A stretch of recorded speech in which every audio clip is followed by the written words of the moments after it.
Now I can't hear you. That is really odd. Okay.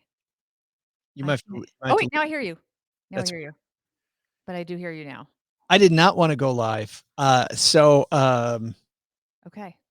Ashley, at the end of this, we're gonna do a separate segment. So we'll put it at the end of this, but we'll wait till after we're not live with everybody. Hey, everybody, doing our second piece for the day. We're just gonna jump into it. We're talking about Airbnb hosts maybe having some issues. So, all right, we are recording, Bobby. Whenever you're ready. All right.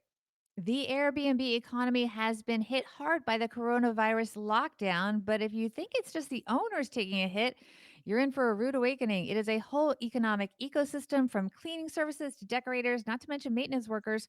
Details and more on this episode of Money with Friends. Welcome to the Money with Friends podcast. I am certified financial planner Bobby Rebel, host of the Financial Grown Up podcast, coming to you from Lake Mayapack in Putnam County, New York. And coming to you from outside Detroit, Michigan, where we make the Stacking Benjamin show. I'm Joe Saul-Sehy.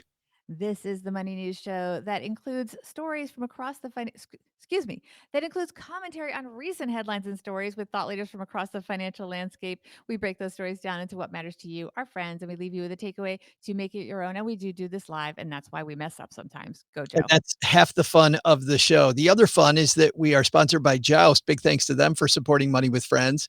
Joust is the nation's only all-inclusive banking platform for the self-employed. PayArmor, Joust invoice payment guarantee product, supports the 71% of the gig economy that struggles because they sometimes don't get paid.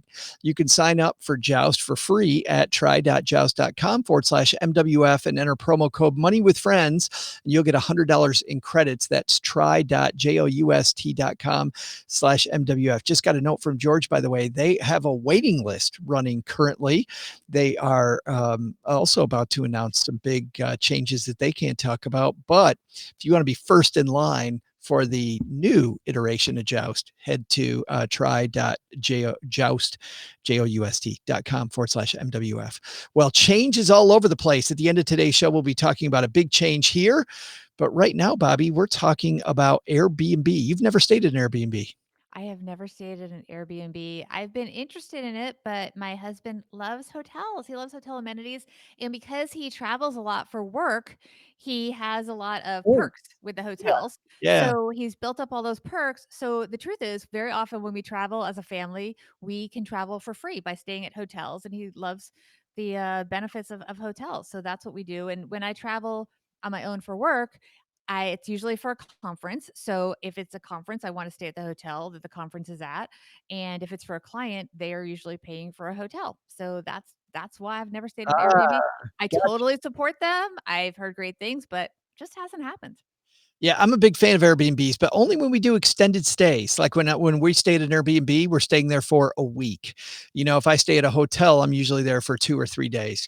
Airbnb, by the way, is more set up for that. A lot of the time, the Airbnb will have costs for cleaning and things that they only charge once to the stay. So if you're staying for 7 days, it makes a lot of economic sense. If you're staying for 1 or 2 days, usually a hotel is going to be a better way to go. Anyway, plus trying to find the Airbnb, figuring out which house it is, figuring out the keys, all the quirks of what this, landlord has about their place that the other one doesn't have.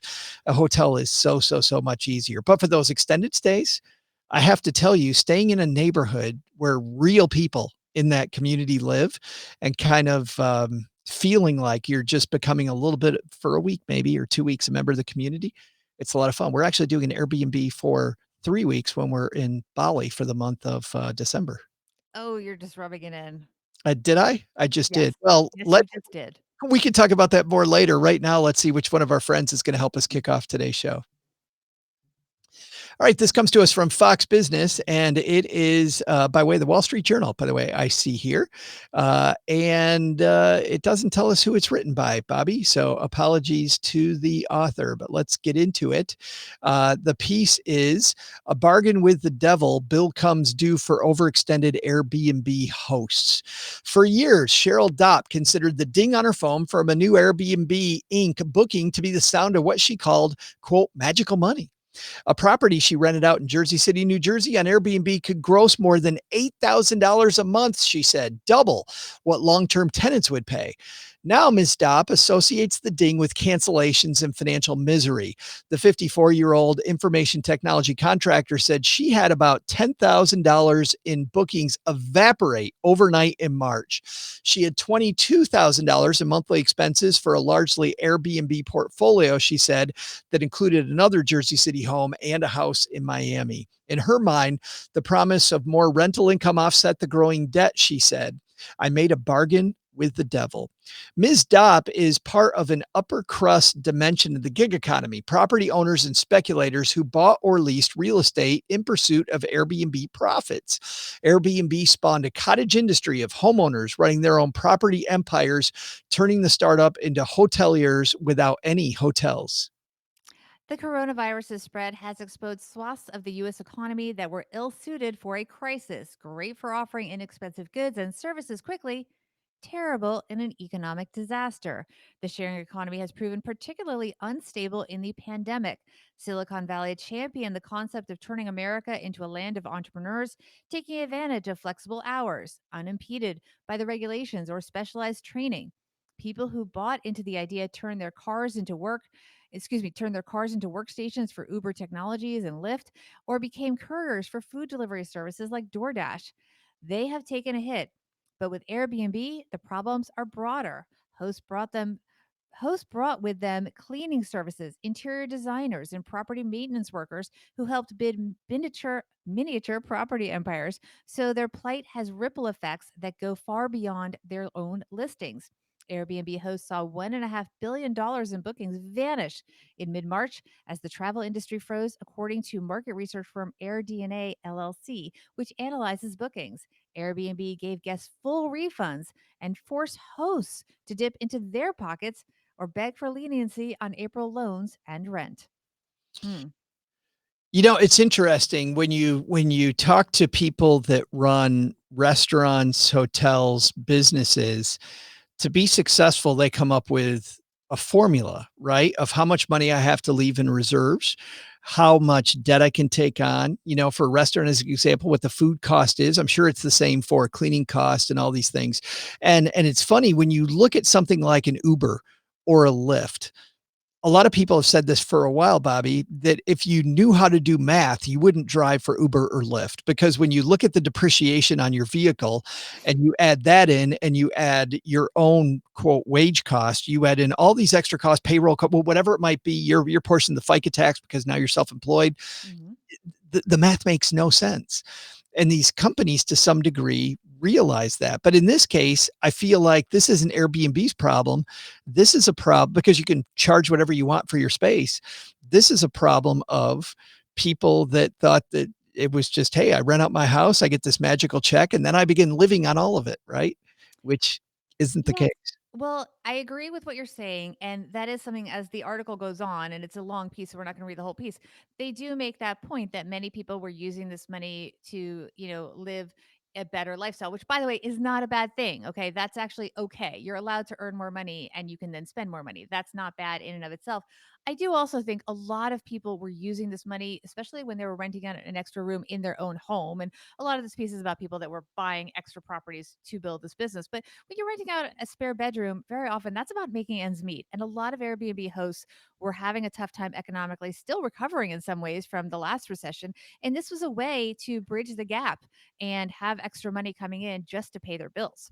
And I agree with that, Some. but still you're a business owner. And I think that if you've never been a business owner before, you don't realize that there's these high highs and low lows. And back when I was a financial planner, the one thing that I coach people on all the time was not living this boom bust lifestyle when you're either a commission based person or a business owner, because what generally happens is that somebody that lives off of a commission or lives off of some Airbnb, let's say bookings are high one month, they're low another, they will have ramen noodles, ramen noodles, ramen noodles. The big check comes in, and then they go blow it all on big screen TV, steak dinner, eating out every night until it's gone. And then it's back to ramen noodle, ramen noodle, ramen noodle. Instead, what you really need to do is take that money when times are good, put it in a separate account and pay yourself a set paycheck every week so that you live a lifestyle like you were when you were working for somebody else.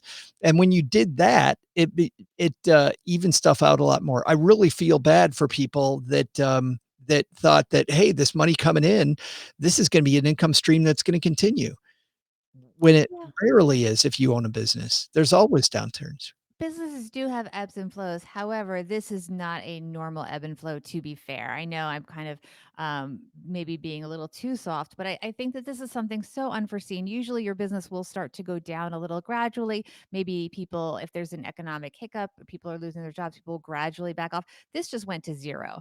And I think that that is something that, it's really hard for so many businesses to plan for. So I think that we do have to have some empathy. And We're also still, remember, well, if you well, we but kind of all these do. service people, but all these service people, that are tied to this, they talk about, I mean, the maintenance workers, what if your business is doing maintenance and you've got a diversified base of Airbnb owners that are your clients, and that's your specialty And that they're all, and they're all down, and, you've tried to diversify, but that's where the business is for what you do.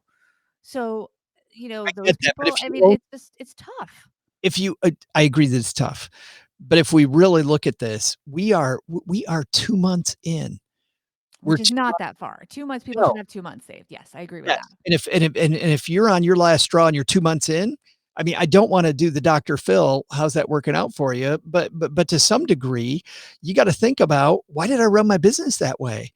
I can't run my business that way, and I agree, it's incredibly sad, and by the way, it's probably gonna get worse, right?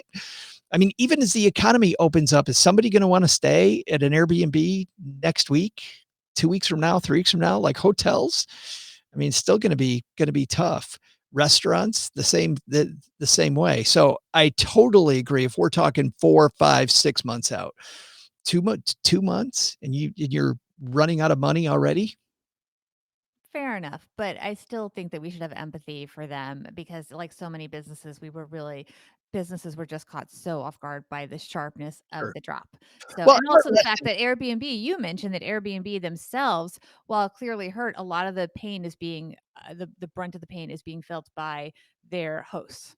sure. That they're really, a lot of them have complained, and this goes on in the article a little bit, that Airbnb is really so busy advocating for the customers, the people that stay in these Airbnbs and making sure they all get their refunds, that, that really leaves their base of owners in a lurch. In a lurch, absolutely. And my goal isn't to say, "Shame on you," to people that are Airbnb owners doing it wrong.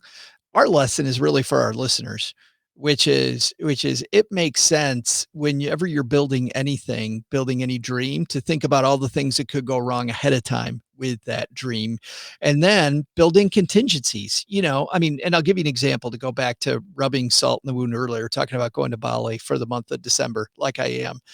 Being 400 yards from a beach, like I will be for the entire month. But the dirt, because the economy is so uncertain, I looked at all the things that could go wrong, and immediately, a lot of the time, I won't buy insurance on my trip. I spent the extra, I think it was $210. I spent $210 for an insurance policy on that trip because who the hell knows what's going on in December, Bobby? I have no idea. So for me, it was worth the extra money to think, strategically about maybe this doesn't go the way we planned. Well, it also, a lot of what I'm thinking about now is, it also is important that when you do start a business or do any kind of investment, you really want to make sure you have much more of a backstop than you can ever imagine. I remember a friend started a business in New York. It was a restaurant. This is, a decade ago. And the paperwork, all the red tape in New York took so much longer than she had expected, that she was paying rent on this restaurant for 4 or 5 months. She had a 6 month cushion, and she only had a month cushion when she opened, and that doomed the restaurant. It did not last. So it is very hard. You always have to have more, even when you do any project. I mean, what renovation have we ever done that doesn't end up costing double or triple whatever the estimate was? It's always going to be worse than you sort of anticipate. So you do need that extra backstop. So I think You know, that's a valid point. no, and it's funny that you say that because a good friend of mine advises businesses, and when businesses look at their worst case scenario, he always tells them to raise double that amount of cash so that they can get through double what they think their worst case scenario is. Because when you're forming a business, you're overly optimistic. You think it's going to be fantastic, and so double that number. I mean, mutual friend Paula Pant over at Afford Anything owns some rental properties, and she's very public about saying that she keeps 12 months of what would normally be covered by rents in cash, 12 months, because she's worried that we might have a year where she doesn't have a renter. And to some people that might seem excessive, but look at us now, and Yeah. think about, man, if you had done the work to put 12 months away so that you didn't have to worry about it for a year. But not everyone is at that point. Paula is very successful, very established. You might be a new Airbnb host and simply not have the cash flow to build that up, Sure, to be fair. sure. But So, if you're new, you're also not at the point yet, I think, where you're living off of every dime of that income and you no. now integrated it into your lifestyle. I mean, maybe you've taken every dime to live off of because you need the income coming in, but you that's a whole different thing, I It think. is a whole different thing. We are taping this though, recording it in YouTube, and we have a nice audience here with us with some comments. Yeah, I asked the question if people have stayed in Airbnb because I love them and Bobby never has. Oliver says has stayed in Airbnb, but Airbnb is not for me. Feels like you're encroaching on somebody's house. Hotels all the way. The Airbnbs that I've stayed at really feel like these are owned by somebody who doesn't live there. Like it really feels hotel-ish. And it hasn't felt to me like I'm encroaching on somebody's house. So I haven't had that feeling. Sarah hanging out with us says probably Airbnb before hotel. So we are split on that particular question. Well, I think I see what Sarah is saying because I think that you've pointed out people might feel uncomfortable. And I think with an Airbnb, when you have a host who has so much on the line to get that good review and make sure you have a good experience and that the whole place feels extremely clean and safe, that somehow seems a little bit better than a hotel where they have so much going on and there's going to be more people around. I mean, when you go to a hotel, there's other people checking in. I mean, I don't know how they would adjust. I'm sure they'll make adjustments. But an Airbnb, if you're staying in at a home or something that's a single residence, that is you're going to have a better shot of not being near other people. So I understand Sarah's point. For my son's graduation as an example, everybody pitched in that was coming to Austin, Texas, and we all rented a house together. And it was a big house with five separate bedroom areas. But we had this nice common area, not like a hotel where we'd be with a bunch of other people. It was our common area at a fireplace. We were able to have a fire in the fireplace. It was like our own little headquarters. And we had this nice celebration for Nick's graduation, and for a lot less money than it would have been for us to put everybody up at a hotel or everybody put themselves up at a hotel. We had a nicer time and it was less expensive for Yeah. the whole family. It was really And cool. and maybe people will feel more safe and secure at an Airbnb like that, where it's been cleaned up to whatever the regulations become, and you are in your own space versus a hotel where you do encounter a lot of other people. Yeah, So good, that's a plus for the Airbnb people good when point. things get back to It'll whatever be that new it'll be normal is. interesting. Yeah, this piece didn't talk about it, Bobby, but you and I have also read elsewhere that Airbnb has their own problems. They're still venture capital funded, Mhm. and man, that company is struggling. So there's a whole nother story here that people can look into if they want more. In Yeah. just a second, Bobby and I'll have our big takeaways from today's piece, but first, I'd like to say a big thank you to our sponsor, Joust. Thanks to Joust for supporting Money with Friends. That is who Bobby and I bank with for Money with Friends. If you've ever thought about starting your own business, perhaps you wanted to begin a side passion project, well, maybe you weren't sure where to begin. Ensuring a steady income will always be one of the first things you think of and could be the reason why you eventually don't take the leap. It's funny that what Joust does, Bobby, to some degree is exactly what we're talking about today. Joust is the nation's only all-inclusive banking platform for the self-employed. Business banking can feel complicated, but Joust makes it easy. PayArmor, Joust invoice payment guarantee product, supports the 71% of people in the gig economy who sometimes don't get paid. You can sign up for Joust for free at try.joust.com/MWF and enter promo code Money with Friends. You'll get $100 in credits toward their PayArmor product. That's try.joust.com/MWF. And as I mentioned before, they have a waiting list right now because they are unveiling some new stuff coming soon. But if you want to be first in line over there, use our link, try.joust.com/MWF. Bobby, what's our Yeah. takeaway today? I'm sad. I disagree with the theory that many property owners were using this to upsize their lifestyle. There's some, of course, but and by the way, there's nothing wrong with upsizing your lifestyle if you can afford it and have the right backup plan if something goes wrong, like now. But a lot of these are small business owners, people just trying to leverage an extra room in their home for more income just to pay their bills, just to make ends meet. Not to mention all the people who indirectly get paid in the Airbnb economy. So I just wish everyone the best. Well, that is a Sorry. that is a very nice, very, very warm And fuzz. maybe I'll try an Airbnb when this is over to That's support them. that's a very warm, fuzzy takeaway. My takeaway is I love this as a business lesson, and I love this idea of before you build anything to look at all the things that can go wrong and protect against those things first.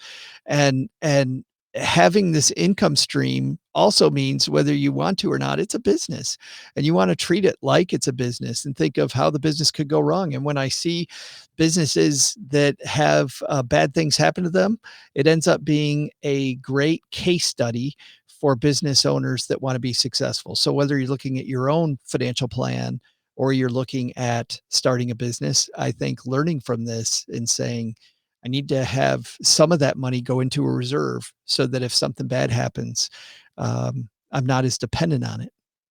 Very well said, and I think that's an excellent point to combine with my fact that, my sentiment that I'm rooting for everybody.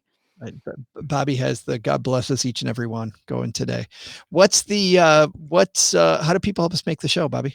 People can help us make the show by, first of all, joining us here on YouTube. Just go to YouTube, search for Money with Friends, and you will find us. Subscribe, and you can set up an alert to find out when we are taping. You can also follow us on Instagram and on Twitter to find out when we are taping and be part of our polls and quizzes and comments. Our handle on both Instagram and Twitter is at Money Friends Pod.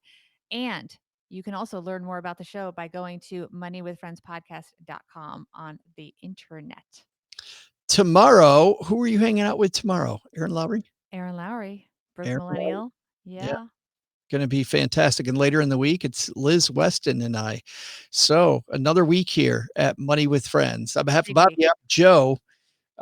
We're gonna have a bonus segment in a Yes. second that we're not Stay going to tuned. do live, but bonus segment coming up next, so hang on, everybody. Top secret. All right, kids, now we do the stuff that we are revealing early next week.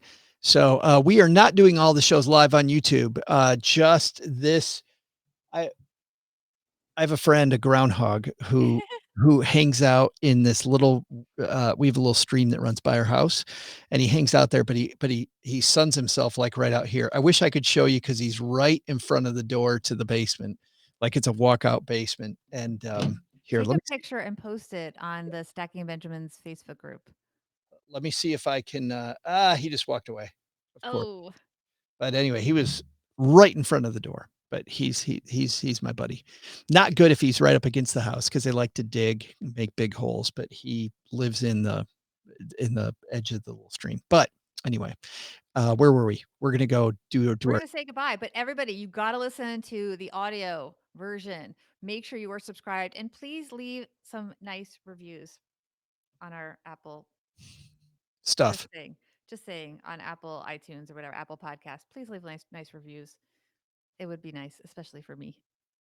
Just saying. All right, guys. We'll see you next time. Bye bye.